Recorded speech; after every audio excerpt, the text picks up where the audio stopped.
SolveYourTech.com, your source for how-to guides and tutorials. Welcome to our video about how to enable slide to type on iPhone 14. If this guide helps you out, then please consider subscribing and liking this video. If you haven't used the slide to type feature on your iPhone before, then you're likely used to simply typing the individual letters that you need when you're entering a word on your phone. But the slide to type feature can be useful, and many people prefer it to the traditional input method. So if you want to enable slide to type, then you can open the Settings app. You can then scroll down and select the General option. Then you can scroll down again and choose Keyboard from this menu. Now you just need to scroll down until you find the Slide to Type option in the All Keyboard section, and then tap the button to the right of it to turn it on.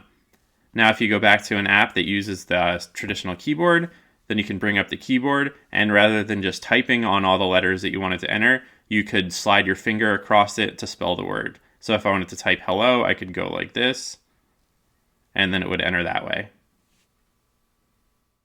Make sure to like this video and subscribe to our channel to see more tech guides like this one. For additional information on this topic, and to read the entire article, click the link in the description to visit solveyourtech.com.